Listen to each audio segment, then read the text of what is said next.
સરકારી ખરાબો હતો, આવા ઘણા બધા સરકારી ખરાબા. ભૂકંપ સમયે એવું કહેવામાં આવ્યું હતું, જે લોકોના મકાન પડી ગયા હતા ત્યારે રિલોકેશનની વાત થઈ તો કે અંજારમાં હવે જગ્યા નથી, જગ્યા કોઈ છોડવા માંગતું ન હતું. પણ પછી થયું એવું કે અંજારમાં જગ્યા નથી, પણ હવે તો એટલી બધી સોસાયટીઓ વિકસી છે જે સરકારી જમીન હતી એના પર, અને પ્રાઇવેટ જમીનના લોકોને ફાયદો થયો છે અત્યારે.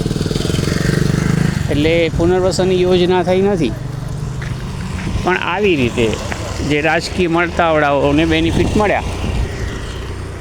હવે ઘણા લોકો વાત કરે છે તો 1956માં બી ભૂકંપ આવેલો, એના પછી નયા અંજાર વિકસો થયો. અત્યારે જેટલા મોટા મોટા બંગલામાં રહે છે ને એ બધા નહેરુએ આવી અને અહીંયા રાહત કામો કરાવેલા. એ કોંગ્રેસને દુઆ કરે કે એ લોકો અત્યારે કરોડો રૂપિયાના બંગલામાં રહે છે. ત્યારે રાહત મળી હતી 56માં. 2001 પછીના ભૂકંપમાં કશું મળ્યું નથી. ભાડુઆતોનો પ્રશ્ન હજી અધર લટકેલા છે.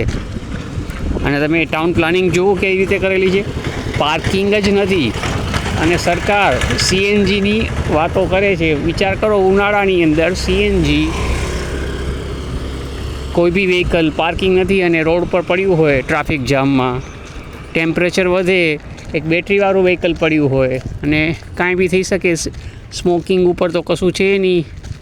એક જ ભૂલના કારણે લાખો લોકોનું જીવ જઈ શકે, કારણ કે વિસ્તારમાં હજારો લોકો હોય છે, રોડ સાંકડા છે, પાર્કિંગ પ્લેસીસ નથી, આવું ઘણું બધું છે ત્યાં.